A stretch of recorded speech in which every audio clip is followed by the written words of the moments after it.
తల తిరగడము లేదా వర్టిగో అనే ప్రాబ్లము ఫ్రీక్వెంట్‌గా వింటూ ఉంటాము. సో, ఈ వర్టిగో అనేది రావడానికి మెయిన్ రీజన్స్ వచ్చేసి మన చెవుల్లో ఉండే బ్యాలెన్సింగ్ ఆర్గాన్స్‌లో వచ్చే సమస్యలు, వాటిల నుంచి బ్రెయిన్‌కి ఉండే కనెక్షన్స్‌లో ఉండే సమస్యల వల్ల వస్తూ ఉంటుంది. సో, కామన్‌గా ఈ పొజిషనల్ వర్టిగో అనేది వింటూ ఉంటాము. సో, ఈ పొజిషనల్ వర్టిగో అలానే బ్యాలెన్సింగ్ ఆర్గాన్స్‌లో వచ్చే ఇన్ఫెక్షన్స్, అలానే కొంతమంది మైగ్రేన్ హెడ్‌ఏక్‌తో బాధపడే వాళ్ళకి కూడా ఇట్లా వర్టిగో సమస్యలు వస్తూ ఉంటాయి.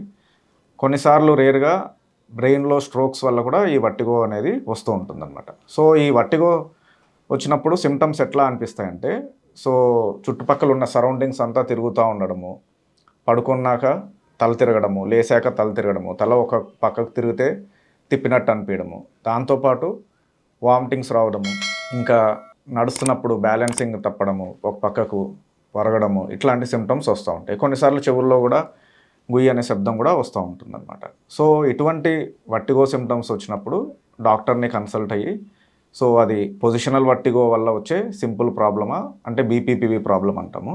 సో, ఆ ప్రాబ్లమా లేదా వేరే కారణాల వల్ల వర్టిగో వస్తుందా అనేది నిర్ధారణ చేసుకోవాలి. సో, దాని తర్వాత పొజిషనల్ వర్టిగో వల్ల వచ్చేదైతే అది చాలా సింపుల్‌గా బెడ్ మీద ఒక 1 మినిట్ 2 మినిట్స్‌లో చేసే సింపుల్ ఎక్సర్‌సైజెస్ ఉంటాయి. వాటిలతో చాలా వరకు వర్టిగో అనేది తగ్గిపోతుంది. వేరే కారణాల వల్ల వర్టిగో వస్తుంటే కొన్ని రోజులు short course of vertigo treatment తీసుకొని దాని తర్వాత వెస్టిబులర్ ఎక్సర్‌సైజెస్ అనేటివి ఉంటాయి. అవి చేసుకుంటా ఉంటే చాలా వరకు ఈ వర్టిగో సమస్య అనేది తగ్గిపోతుంది. I am doctor Rahul Reddy, consultant neurologist at Shravani hospitals, Madhapur.